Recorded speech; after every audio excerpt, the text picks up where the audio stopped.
తెలుగుదేశం పార్టీకి బానిసత్వం చేసేటువంటి ఫేక్ ఫ్యాక్టరీలో పనిచేసేటువంటి థింక్ ఆంధ్ర అనేటువంటి ఒక సోషల్ మీడియా పేజ్ ఏ రకంగా జగన్మోహన్ రెడ్డి గారి మీద విష ప్రచారం చేస్తుందో ఈ వీడియో ఒకసారి చూడండి, మీకే అర్థమవుతుంది. ఇవాళ నర్సయ్య ఒక ఇంటర్వ్యూ ఇచ్చారు. ఎంతో సౌమ్యుడు, వివాదరహితుడైన నర్సయ్య ఇప్పటి వరకు ఏ ఒక్క పార్టీని కానీ ఏ ఒక్క రాజకీయ నాయకుడిని కానీ నేరుగా విమర్శించలేదు. కానీ మొట్టమొదటిసారిగా ఆయన నోరు తెరిచి జగన్ ఒక మూర్ఖుడు అని, తన తండ్రి నుంచి ఏమీ నేర్చుకోలేదని, దరిద్రంగా పరిపాలించడంతో పాటు అన్ని దరిద్రపు పనులే చేశాడని వ్యాఖ్యానించారు. అటువంటి వ్యక్తికి మళ్ళీ ఎవరు ఓటేరని, అతను రాజకీయాలకు పనికిరాడని గుమ్మడి నర్సయ్య తేల్చేశారు. ఒక నిజాయితీపరుడు, మన రాష్ట్రానికి సంబంధం లేనటువంటి వ్యక్తి, రాజకీయాలకు దూరంగా ఉంటున్న నర్సయ్య కూడా జగన్ను విమర్శించడాన్ని చూస్తుంటే ఈ భూమి మీద జగన్ను తిట్టని ప్రాణి అనేది ఉండదేమో అని అన్నట్లుగా అనిపిస్తోంది.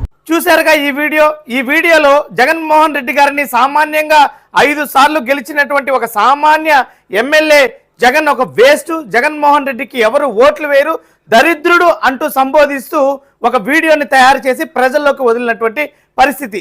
అయితే వాస్తవానికి గుమ్మడి నరసయ్య గారు ఒక కమ్యూనిస్టు భావజాలం కలిగినటువంటి వ్యక్తి.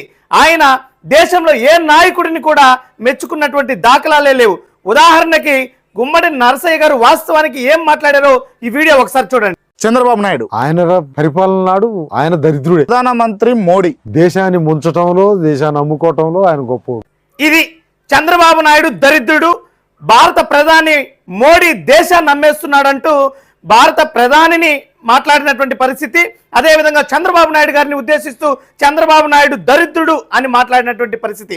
మరి ఈ తెలుగుదేశం పార్టీకి చెందినటువంటి ఈ థింక్ ఆంధ్ర అనేటువంటి పేజ్ కావాలనే జగన్మోహన్ రెడ్డి గారి మీద పని కట్టుకొని విష ప్రచారానికి పూనుకుంటుంది. దీని ద్వారా ఈ థింక్ ఆంధ్ర పేజ్ ఏ రకంగా విష ప్రచారం చేస్తుందో స్పష్టంగా ప్రజలందరూ కూడా అర్థం చేసుకోవాల్సినటువంటి పరిస్థితి.